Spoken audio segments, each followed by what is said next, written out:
So unfortunately, Vinay got called away on a family emergency, so you'll have the unfortunate of just hearing from me today. Real quick, why are Vinay and I presenting?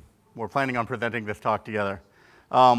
We've been working closely, Booz Allen has been working closely with HTC for quite a while, looking at enterprise deployments of immersive solutions in general. Vinay was presenting more on the technology barriers and what's on the horizon, and I was going to speak a little bit more about the application of technology. That said, we'll move forward. Next slide. Well, let's start back to the dawn of civilization. Let's start at cave drawings.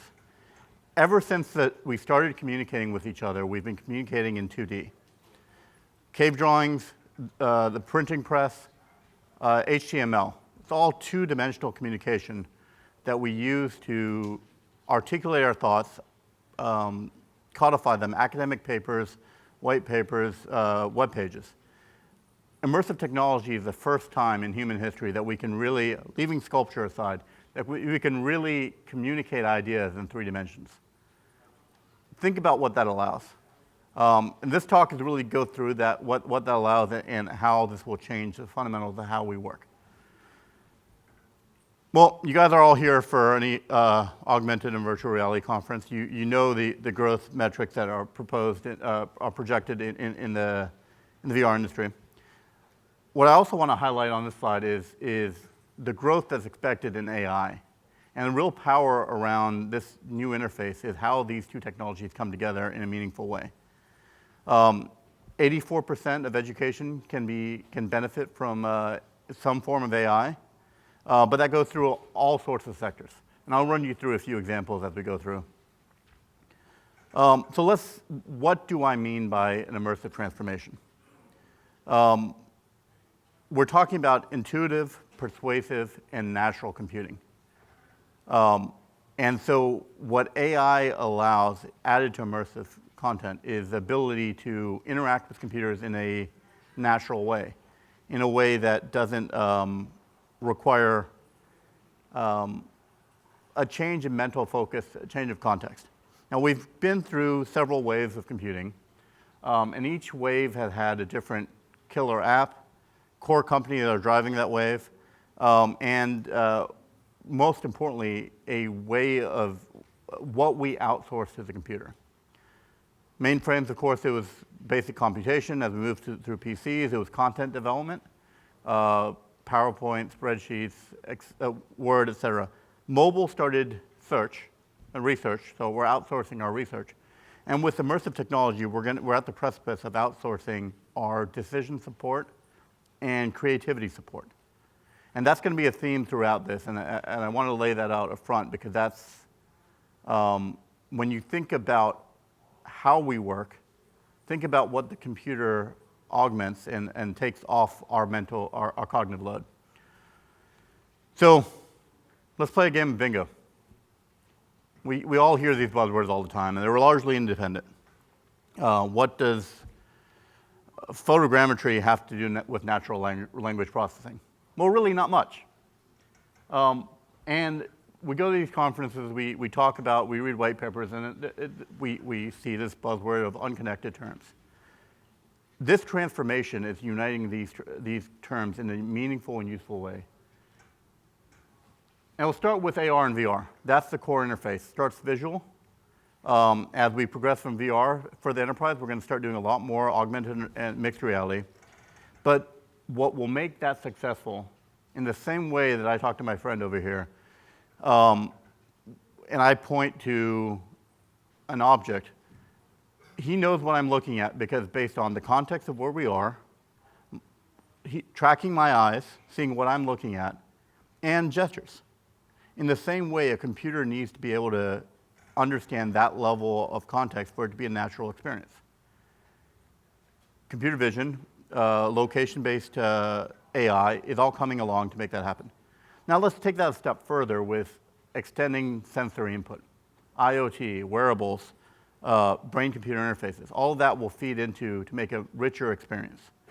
And finally, chatbots, voice, gesture, all of that further augments this and gives more context to the interaction. combining essentially the movie Her with Minority Report. Next slide. So let me lay out a structure for how we think about this from a type of enterprise activities. And this slide, I'm going to start with the darkest section, the training activity. That's really kind of where we are right now, and specifically with products like the Vive, and we are right at that core of the bottom left quadrant. Individual training, and it's in areas that reduce cost, where training on physical hardware can be dangerous or just expensive. Moving up the chain is planning activities. That's where you see a lot of the CAD use cases, modeling architecture before actually constructing the building, but the number of other areas. And finally, operational frontline activities. It's a lot of what you're seeing with the augmented maintenance. The last speaker talked about. Next slide. The different technologies have a sweet spot in different areas. I don't like to think of augmented or virtual reality as being competitive with each other, but more that they're designed for different use cases. And now I've mapped some of those buzzwords to what it helps facilitate. There's a few additional up here, but when you really think about barriers to adoption, how technology can be applied for a meaningful way, you have to think about both the technology and how it can be applied on what platform. And I'll go through a number of examples here, but I want to lay this out kind of as a framework for how we think about enterprise adoption of immersive technology. So what is immersive technology? Now, you guys are at this show. I'm sure I don't have to spend too much time on this. But I want to lay out this, this divide just for set the context. Virtual reality is about the digital environment. It's looking at, you have the luxury here of being able to model the whole entire world rather than having to spatially map an environment and then overlay on top. That also explains why virtual reality is advancing faster than augmented reality. So, here's a few examples of what Volkswagen's doing. They're actually using a combination of VR and AI for a number of tasks, from training, logistics planning support, design reviews across geographies, and then also for the marketing experience of showrooms. Now, VR has gotten really good at this. Let's look at where we'll go from here. AI. Now, I've highlighted about 5 different types of AI that are relevant to immersive experience. Clearly, the top is pattern recognition, computer vision. For augmented reality use cases, being able to identify objects, spatially map an environment, and understand how those objects behave is critical. But then you also need advances in machine learning so that the AI can actually learn while it's operating, start with a basic training environment, and continue to refine itself in operation. Natural language processing and speech recognition become critical because we are verbal people, verbal beings. We communicate through language, and ideally we communicate with our computer through language. And finally, an expert system that understands the domain and the detailed domain information that's relevant to the task to be performed. All of this comes together to enhance that experience. Now, a few examples of how this is being done right now. Booz Allen had a product called Enforce Field, which is using computer vision to detect remote objects, to protect the perimeter, actually giving security professionals early visibility into approaching drones to secure a sporting event or a base. AI Solve is doing some great work around tailoring for building medical room trainers, trauma center trainers, but at the level of competency of the trainee, they're adjusting the difficulty of the training experience. Next slide. Now let's move on to edge computing, because I'm going to go into a number of these examples down the line a little bit as well. Now we talked about sensory extension. We're looking at when you think about the potential of immersive, think about what the Fitbit can do for a frontline operator. Think about temporary tattoos that can act as sensors. Brain-computer interfaces, I absolutely love. They offer the ability to both monitor and understand thought patterns to use as input devices, but also provide a response that's quicker than the ability for us to it kind of feels like it's predicting what you're going to do. And then I highlight down here at the bottom the Connect for Azure, just to highlight computer vision and IoT. The whole domain is really pushing forward the ability to deploy remote sensors. They extend our sensory network. We think of our 5 core senses, but we need not limit it to that. You can actually have it, and I'll go into a drone example, but you can have a drone operating in a remote location and feel that response, thus extending your senses. A few examples of this, Neurable, a Vivex company, absolutely love them. They have built the first brain-computer interface driven VR gaming experience. And then Valorum's HoloBeam allows you to makes telepresence real. We actually have this set up in our office in Seattle, between 2 offices, and I can holographically project myself to talk to our developers, and we do that regularly. Now, going back, and this is probably pretty small, going back to that framework I talked about, training, planning, operations. I'm going to go through a few examples of what the state of the now is and where this is likely to go. First person, interactive, immersive training. We're using HTC Vive to train airmen on how to safely exit a burning plane. We're also looking at ways to help prepare paratroopers to understand the mechanics of jumping out of a plane before they ever step foot in one, or the one they're going to jump out of. Greatly improving worker safety, helping them develop the muscle memory before they ever step in a plane. Now, I take that to the future. The Army TRADOC is looking at a synthetic training environment. They're looking at ways you could connect multi-user, cross-geography, multi-platform environments to actually run an exercise through a variety of VR technologies, bringing together a variety of interfaces to make our soldiers more safe. Flipping over to healthcare, OSO has a great surgical trainer. There's a number of surgical trainers out there. That's a big area right now. What you really need to do, I wouldn't let a surgeon cut into me unless I understood that they had muscle memory developed. Because it's not just looking and understanding, it's actually feeling the haptic response. So a company like Haptex is working on a glove that lets you feel pressure, temperature, and a piercing sensation with amazing fidelity. And this is only going to advance. So you think about how training scenarios will become more real, allow you to develop that tactical memory to better get more out of the experience. Now, when we think about planning, this is actually kind of an emerging frontier right now.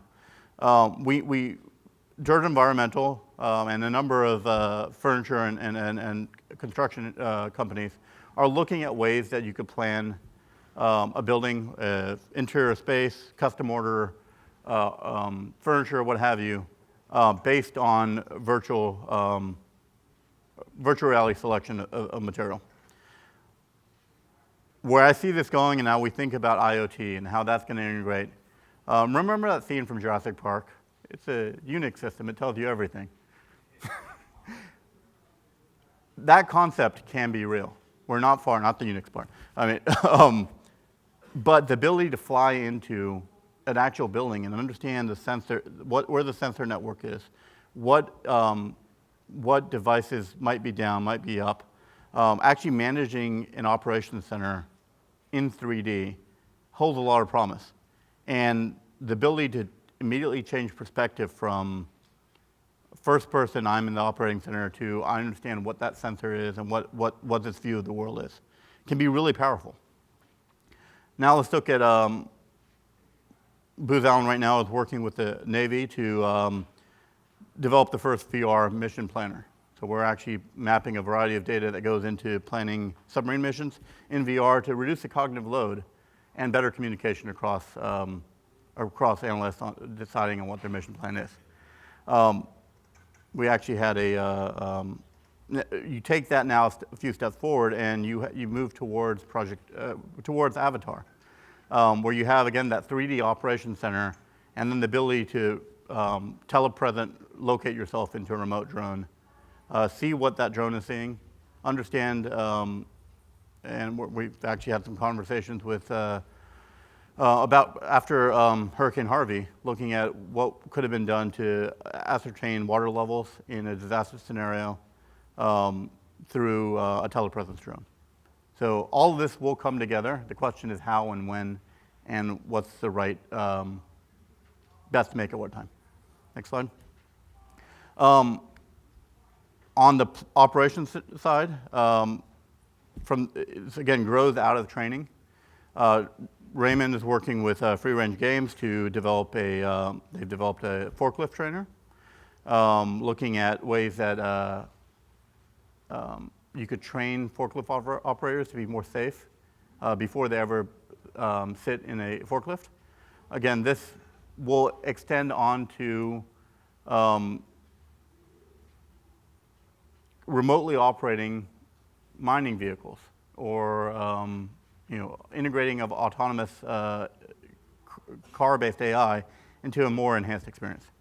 On the another side, Tactile is doing some great work around visualizing CAD drawings, a variety of technical working documents into 3D. Now that's going to grow through over-the-shoulder type remote subject matter experts into the Jedi Council, us getting together and actually having holographic meetings together. Next slide. Finally, the key takeaways. Take on me. Taking 2D and turning it into 3D. How do we turn this comic book of communication that we live in right now and bring it into real life? As you're making investment decisions, as you're thinking about where to go next, think about how do you make interfaces that embrace this transformation, change the way we think about the world, that make interfaces more intuitive, pervasive, and natural, to drive that 3D first experience rather than taking your 2D and making it 3D. And questions? How are we in time?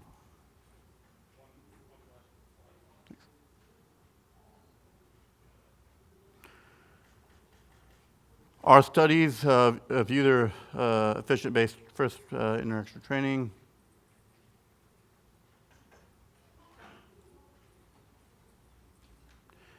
so there are studies on this. I don't have them offhand. Yeah, but it has been shown that through virtual reality, you get more knowledge transfer. And from our anecdotal experience, we certainly get better results in terms of